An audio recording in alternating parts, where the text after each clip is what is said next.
Ladies and gentlemen, welcome everyone and thanks for joining this Q2 FY26 earnings call for Infobeans Technologies Limited.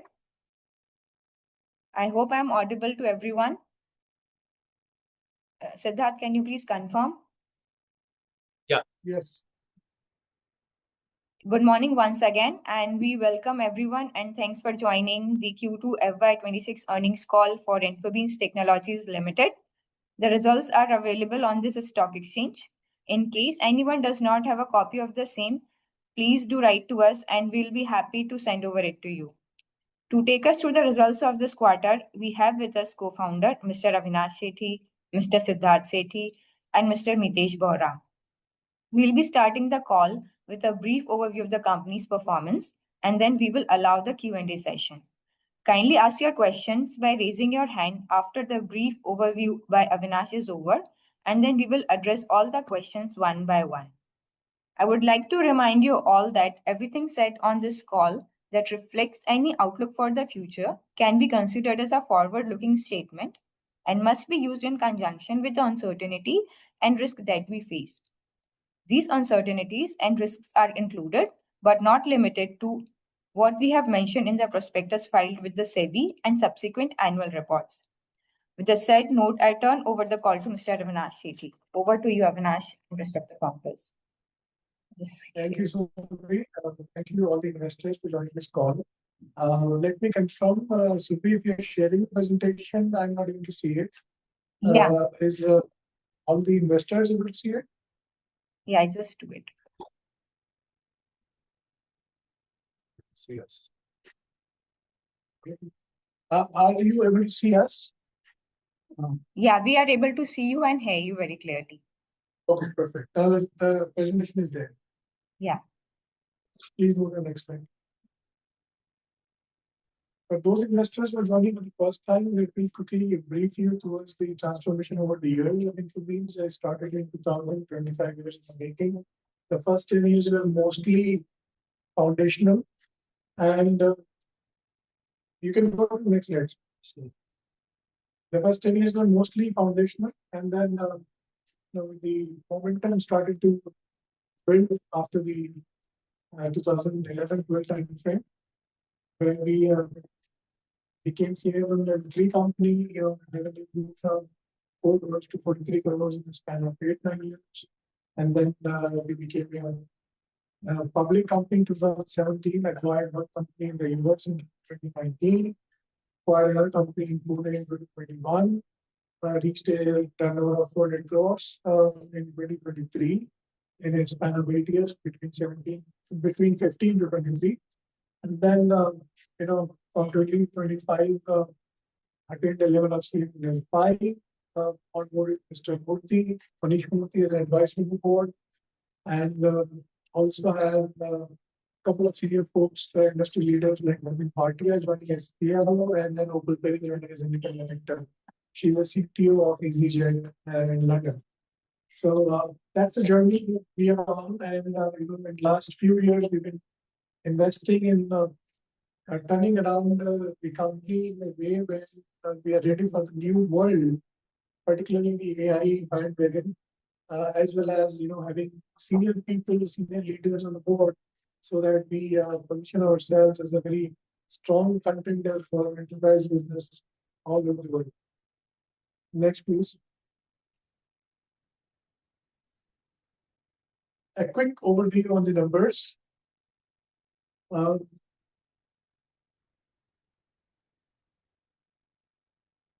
The H1 financials, as that we can see here on the screen, is 254 crores, and EBITDA of 71 crores, a PAT of 46 crores, and a large amount of cash and cash equivalent in the business of 292 crores, which gives us a lot of financial strength.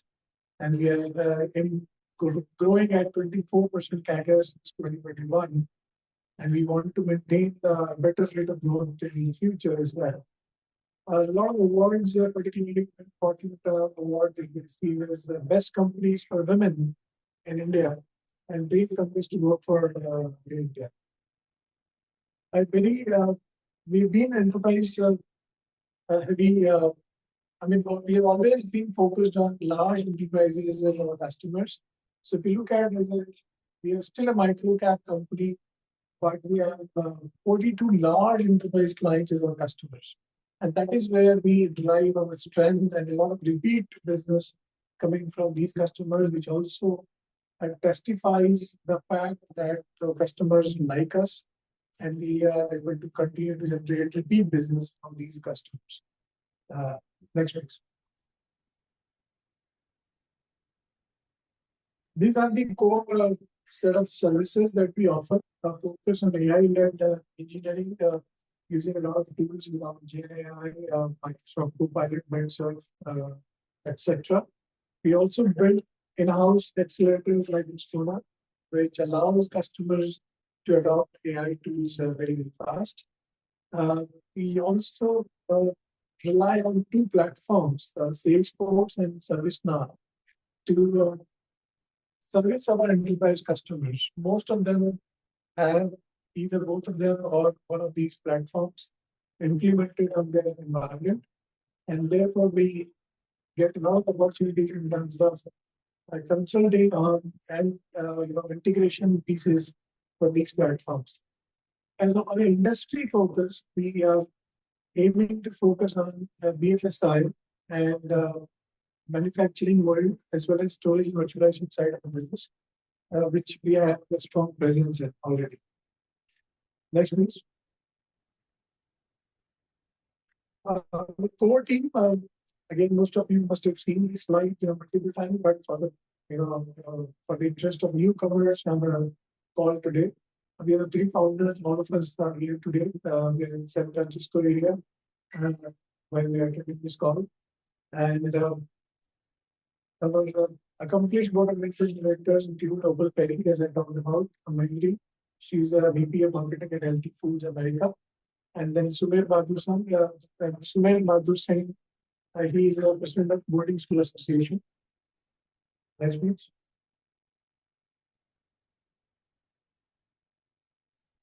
Again, a very accomplished set of leaders, also long time at Infobeans. Ram Lakshmi, Geetanjali, Manish, Tamilata, and Harmeet. They are the ones who look at sales and the client success part of the business. Next. Very strong delivery and people side leadership. Amit Makija, Denise, Raja Gopal, Kanupriya, and Arpit Jain. These are the leaders at the bank for delivery and for people interactions. Next.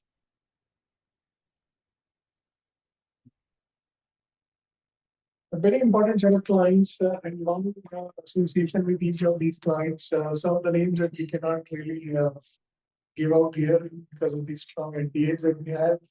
But if you look at IQVIA, which is a client for almost 12 years now, ABM is a client for 20 years plus. Ford Bundle is a very successful product company and a client with us for almost 10 years now. Next, please. Yeah, quick financial update on how this quarter is went. Good revenue growth of 27% YoY as compared to last September quarter. We have delivered 130 crores of top line. EBITDA has also improved 57% from 23 crores to 36 crores. And PAT from 13 crores to 23 crores, a significant growth of 77% here. On a Q-on-Q basis, the revenue has increased by 5%. Let me also remind all of you that this 124 crores include 6 crores of employment retention credit given by the US government, which we applied in 2022 and received after 3 years. But that's increased our revenue as a part of other income. So we have a decent growth on Q-on-Q also if we don't include a one-time other income. EBITDA does not include that, so it's a good comparison from 30 to 36 crores of 20% growth here. And PAT is 24 crores to 23 crores, but as I said, it includes the ERC of 6 crores. So in effect, it is 18 crores compared to 23 crores PAT on a quarter-on-quarter basis. On the USD side, if I look at the revenue growth in USD terms, then we have grown our revenue by 20% year on year. Next, please. And most of these growth has come from our existing customers who are expanding, and we are generating a larger share of revenue wallet from these customers. Coming to a little bit more detailed version of our P&L for September. Revenue from operations has grown from 98 to 125 crores on a YoY basis. EBITDA from 23 to 26 and PAT from 13 to 23. We've been able to have a decent handle on the total expenditure, including the employee cost. Revenue has grown up fairly well, and the cost has been able to contain to a good level. And that has happened because we have improved our utilization levels. We are able to time our hiring of lateral hiring from the market in alignment with our sales pipeline. So that also help in improving the margins. And as I said, all the clients, the key clients have been growing across US, Germany, and Middle East markets. So good overall growth in our directions. Next, please. Here's a snapshot for H1 comparison from H1 this fiscal year to H1 previous fiscal year. 202 crores in September 24 versus 254 crores in September 25, at 26% growth. EBITDA from 42 to 71 and PAT from 20 to 46. So again, a decent momentum that we are getting in our business this year. In USD terms, in H1, the revenue has grown by 19% year on year. Next, please.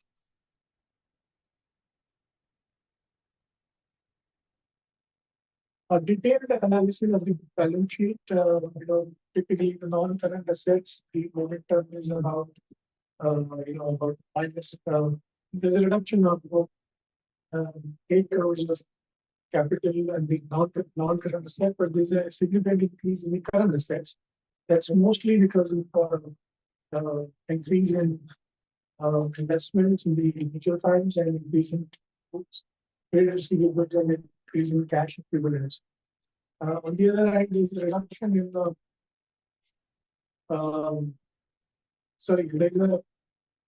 in the equity and liability side, there's an increase in profit of about 48 crores. Dividend paid is reduced from here, and buyback of shares around 10 crores that reduced for.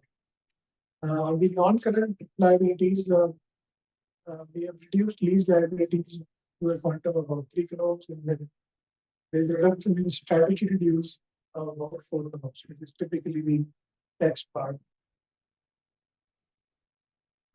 So not much of movement in the asset side. Next, please.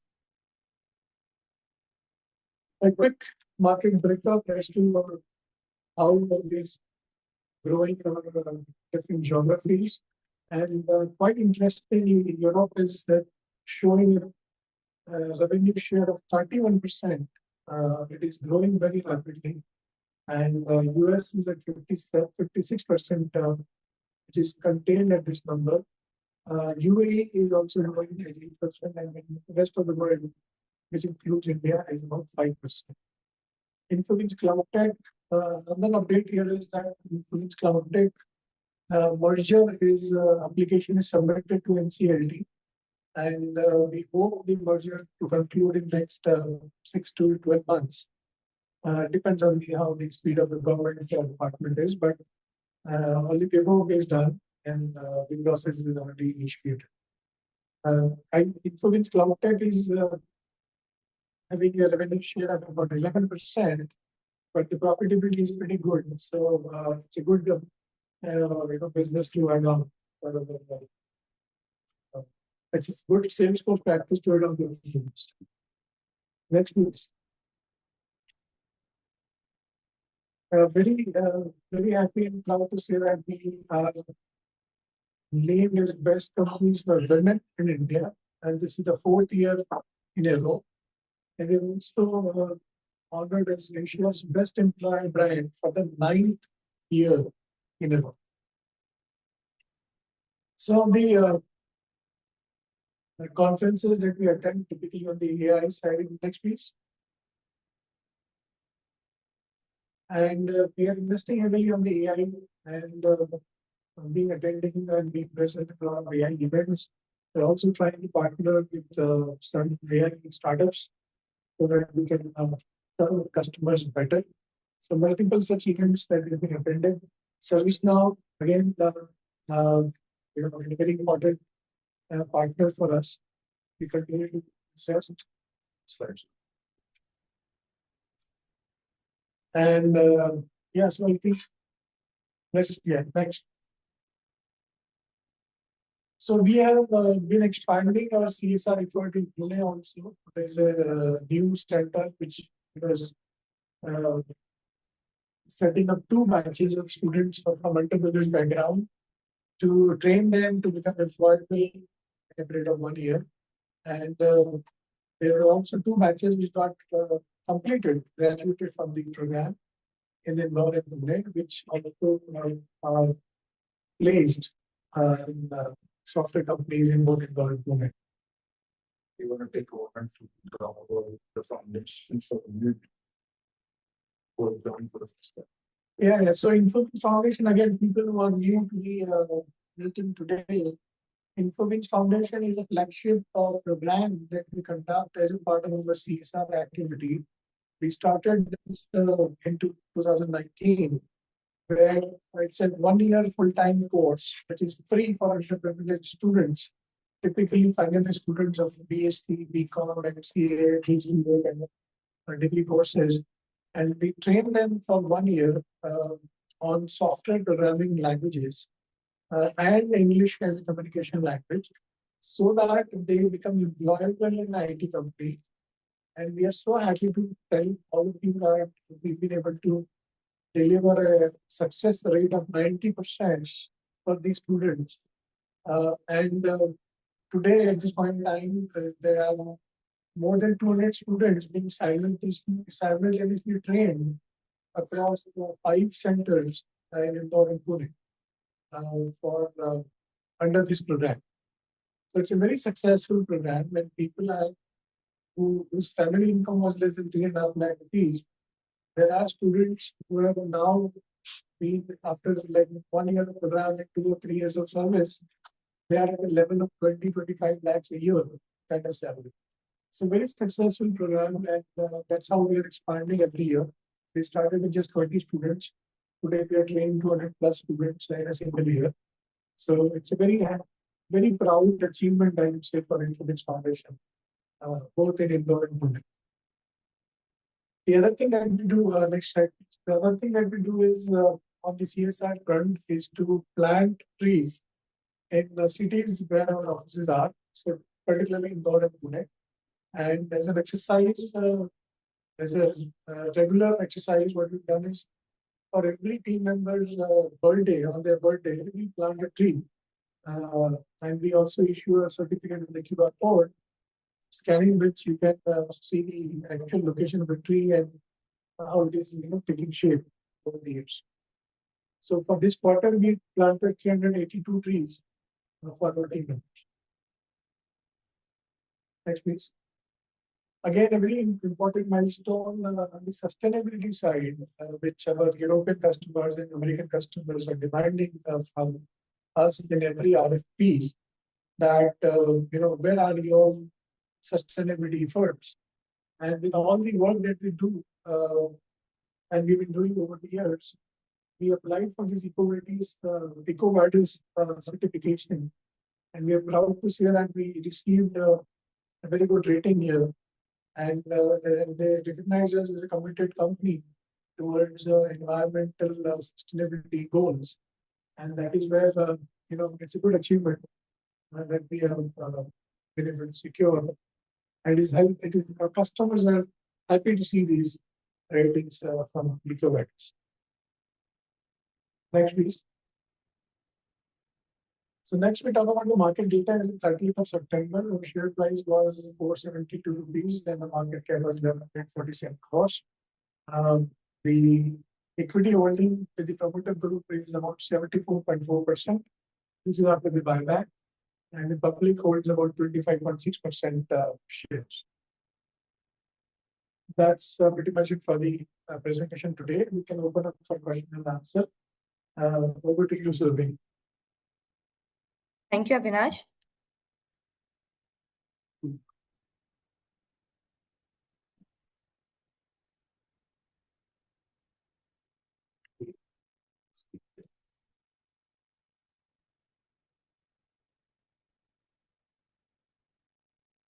Yes.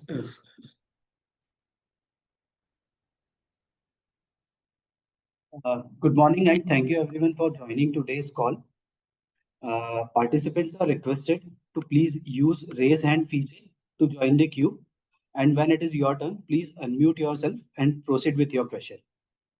We further request participants to please limit your question to one at a time so that we can accommodate as many participants as possible. You can rejoin the queue for the follow-up questions and we'll be happy to address your questions if the time permits. Thank you for your cooperation. Let's proceed with the first question. So first question is coming from the line of Mr. Ankit Kumar. Ankit, please unmute yourself and proceed with your question, please.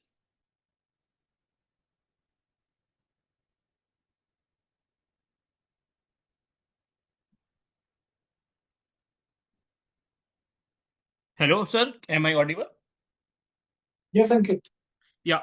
Thank you for taking my question. Congrats for a good set of numbers. Sir, given we have such a strong annuity type of business, can you comment how are demand shaping up for Q3 and Q4, basically second half of this year?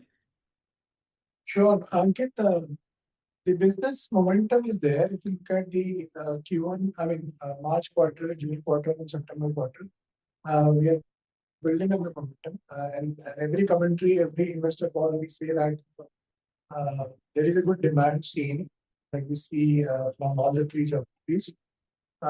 Even at the macroeconomic environment for the rest of the, I would say, large IT companies is not really affecting us. So that's a good news.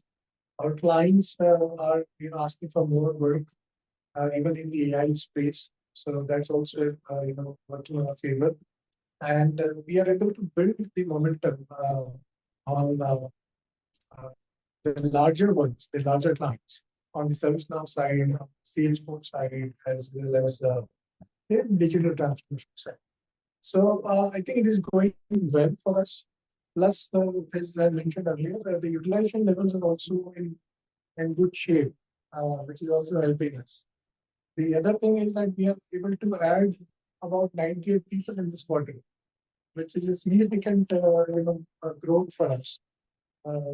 Last quarter we had a reduction in headcount, but now we are also able to attract a good number of talent in time to be able to service our clients. So I think the momentum is good. Obviously I cannot give you guidance and numbers, but we see good demand from all directions. Sorry, just to follow up on this, can you comment basically how much is order book grown? So any color on magnitude, or which you can share? So I think in the previous calls I keep mentioning that order book is there, but order book for us, the projects are like 6 months, 9 months kind of projects. We don't have a multi-year order book with us, and that that does not allow us to predict and give us exact numbers of the order book. But with the experience that we have, with the kind of repeatability that we generate from our customers, we are fairly positive that we will be able to continue the growth from here. So yeah, it is very difficult to give those numbers for us. Sure, sir. I'll join back the queue. Thank you. Thank you, Ankit. So next question is from Mr. Sumukh. Sumukh, please unmute yourself and proceed with your question. Hi, so thanks for the opportunity. So my question is your on your growth is around 27%. So may I know what is driving this, sir? Because when I see your number of clients is relatively flat from FY23. So is it that is there a pricing thing, or is it that you're getting more work from your existing client, or what is it, sir? Any light on this would be great. I'm sorry, I couldn't clearly hear you out. What you're asking, if I understand correctly, is that what are the growth? What are the factors contributing to your growth? Is that the question? Yes, sir, correct. So is it pricing, or is it more work from existing clients, or is it more client wins? So what is it with respect to that? I think it is a combination of both, adding up new clients as well as growth from the existing ones. So yeah, these are both the factors are contributing to the growth of the business. And typically, as a nature of services business, new clients start with a small value of a project, and once they find the deliveries is good and beyond their expectations, then they start to give you more work.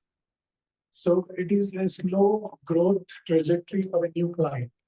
But then at the same time, once the growth factor is faster after the first project delivery. So that is how the services business works. Okay, sir. That answers my question. Thank you. I'll get back in. Thank you. So next question is from Mr. Srinivasu. Sir, please unmute yourself and proceed with your question.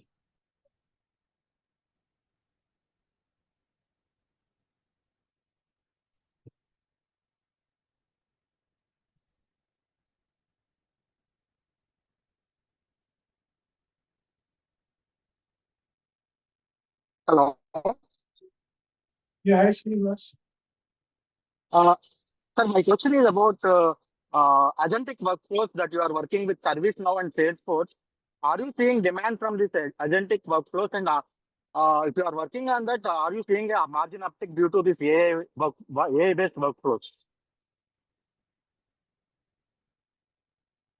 I'll take that question. Thank you, Srinivasu, for your question. I think AI and agentic workflows are the buzzwords that we are seeing today in the industry, and we are no laggards to this. We are very much at the forefront of these technologies.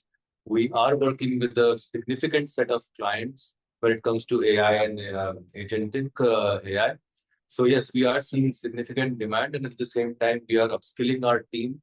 We are investing in these technologies. We have hired people who have significant experience in this, and we are delivering solutions to our clients, including but not limited to POCs, accelerators, and of course, end use cases. So yeah, this is a very exciting field, a very upcoming field, and we are very much part of this thing. In fact, we have taken this opportunity over the last 2 or 3 quarters to completely pivot our positioning in the market as an AI-first organization. We have significantly enhanced our AI footprint and our knowledge base in this field, and we are consulting with our clients and creating new use cases for them so that they can take them to the market. So yes, it is an exciting time for us on this front. Are you seeing any uplift of margins due to this AI deal? In terms of margins, at this point, we are trying to invest more in this. Margins is a secondary thing for us when it comes to AI. However, we are significantly, again, investing in using AI tools within the organization for our development work. So in that sense, yes, we are trying to improve productivity. At the same time, it increases velocity for us. And it also allows us to go to market faster than the rest of the industry. So, but margins per se, I would say, is not a primary concern here. The primary concern is to get ahead in the race, invest very heavily, and take this thing forward for the next 5 to 10 years of the AI revolution. Thank you, sir, and best of luck. Thank you. Thank you. Yeah, thank you. Next question is from Ms. Nishita. Ma'am, please unmute yourself and proceed with your question. Yes, hello. Hi, Nishita. Yes, hi. So, I just had one question. How many new clients have we onboarded? You mentioned that addition of new clients was also a growth driver for the revenue in this quarter. So, how many new clients have we onboarded? On an average, we've been adding about six every quarter. So last quarter also we had six, and this quarter also we had six. And out of that, I think both of these probably had three large ones, each of the quarters. So, out of those 12 new customers in the last 6 months, we had about 6 large customers. I think what is important to us as a company is, are we able to get larger accounts? One. Second is that once we have those accounts, can we expand into those accounts at a faster pace and increase our wallet share of their IT spend? So that is our focus. Yeah, I think we are going in the right direction at this point in time. Okay, so do we plan to keep to this run rate of adding 6 clients every quarter?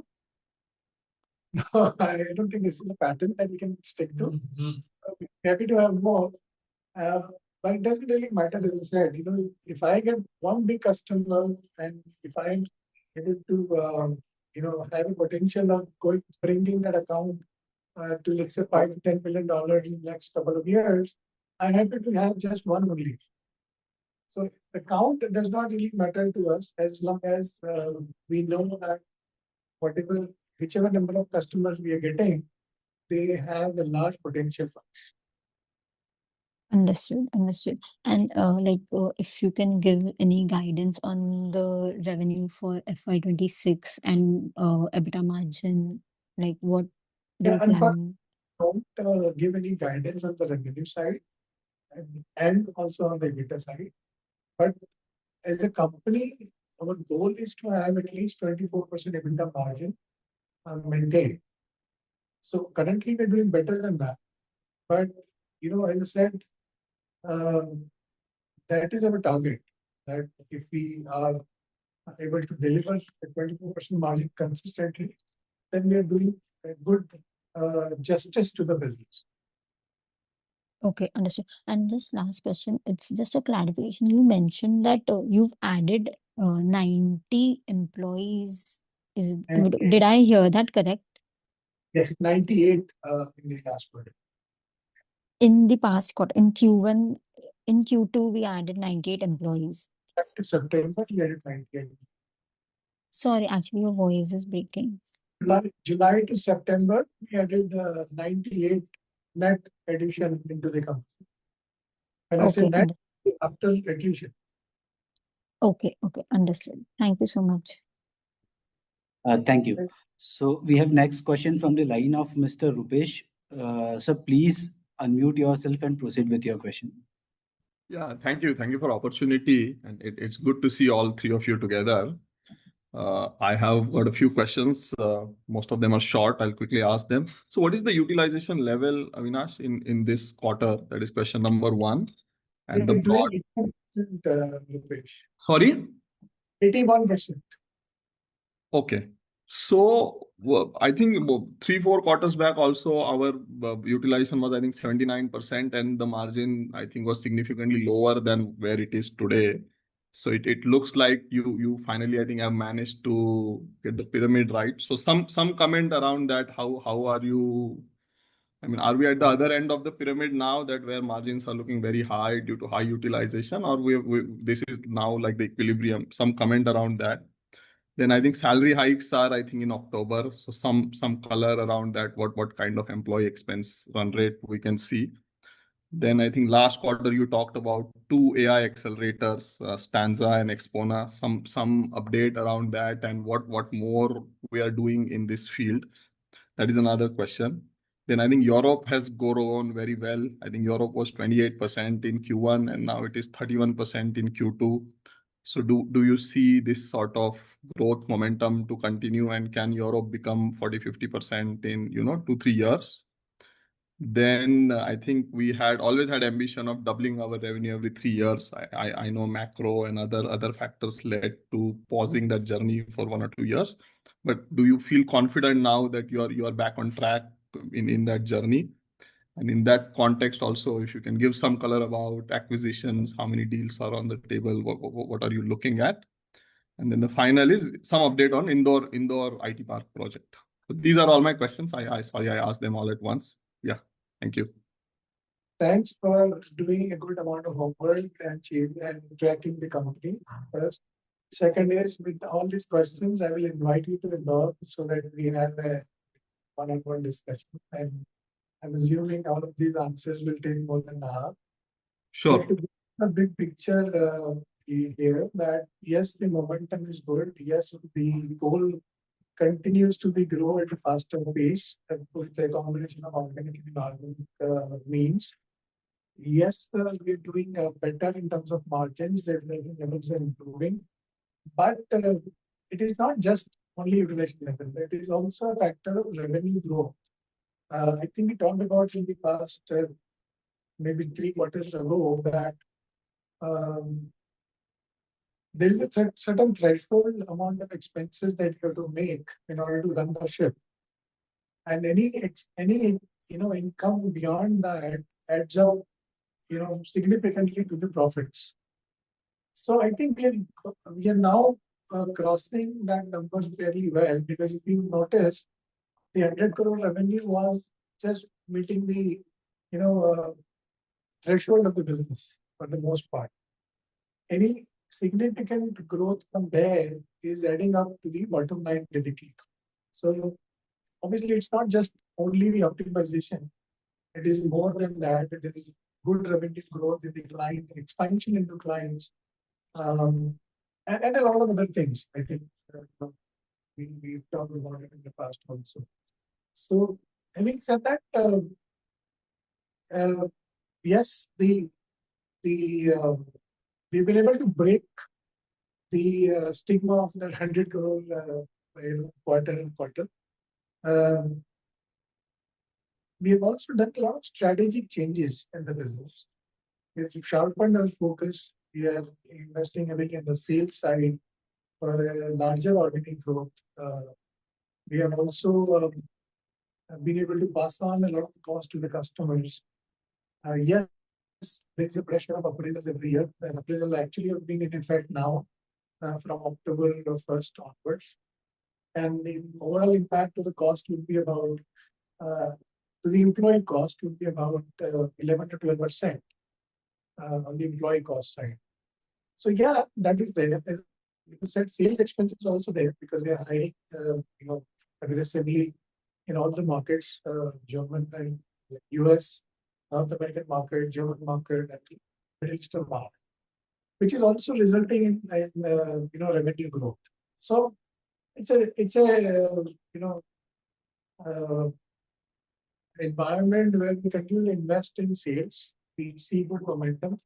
We're able to break the hurdles of the larger market, the macroeconomic situation. Macroeconomic situation is creating worldwide. So we are able to counter that well.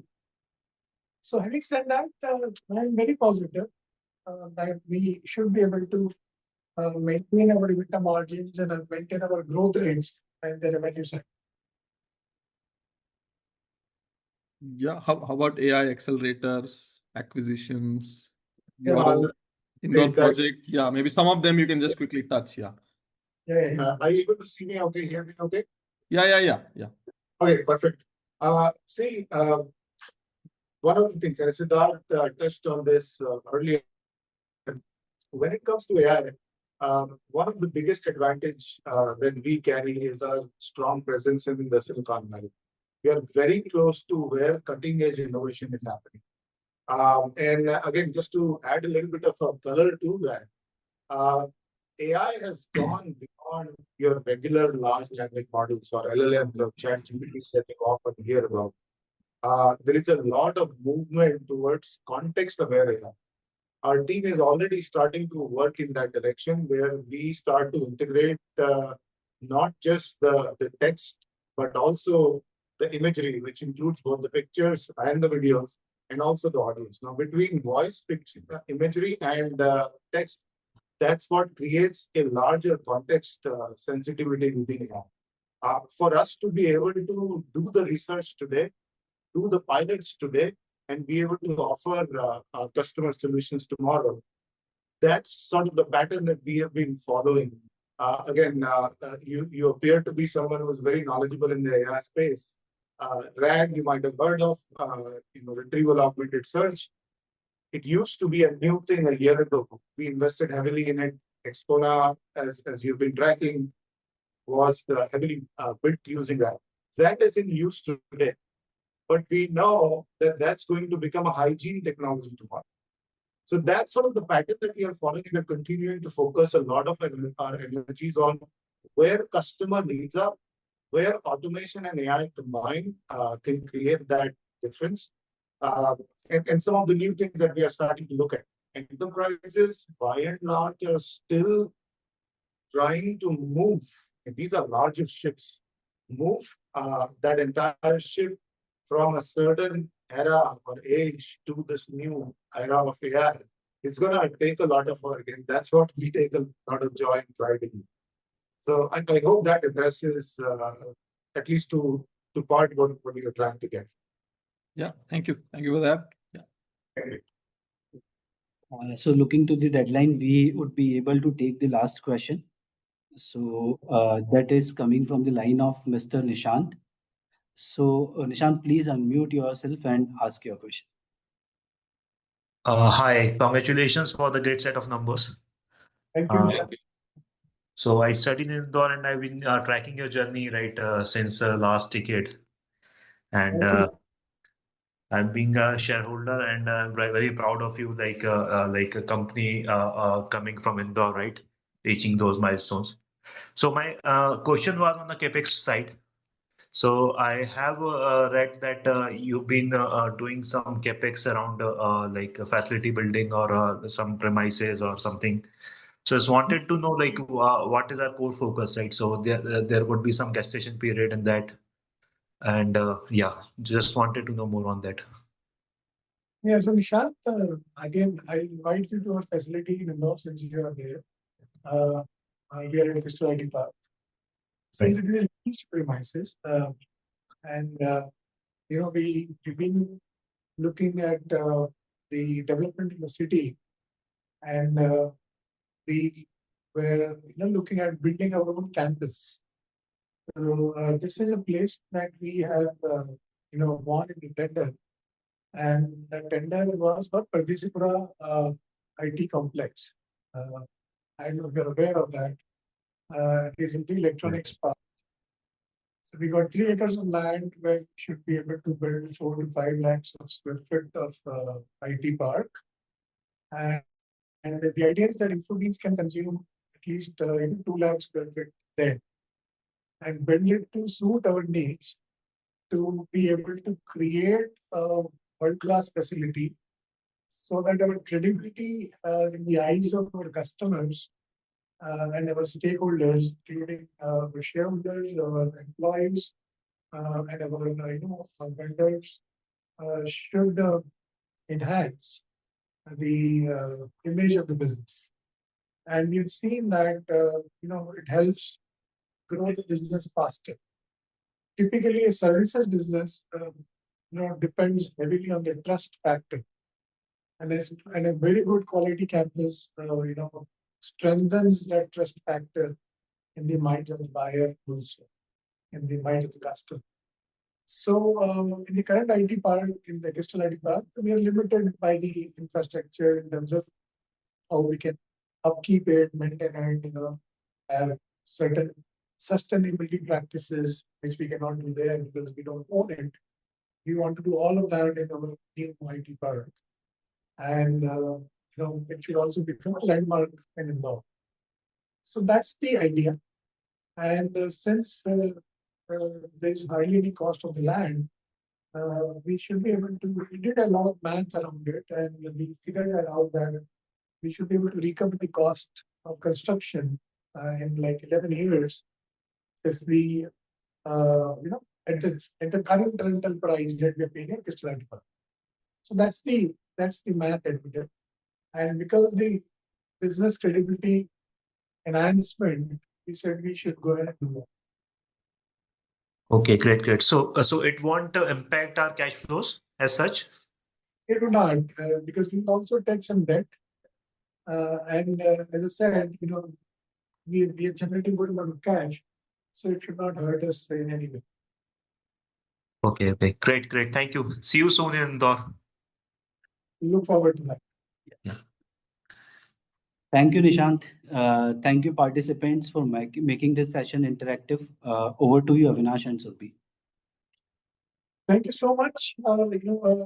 I like people who do a lot of homework and they've been tracking us for quite some time. And I invite each one of you to come to Indore. We'll be happy to interact and show you around the campus and answer all your queries, which you would otherwise not be able to get answers to. Look forward to continue to get your support and see you soon. Thank you so much. Thank you, everyone. And now you may disconnect your lines. Thank you. Bye.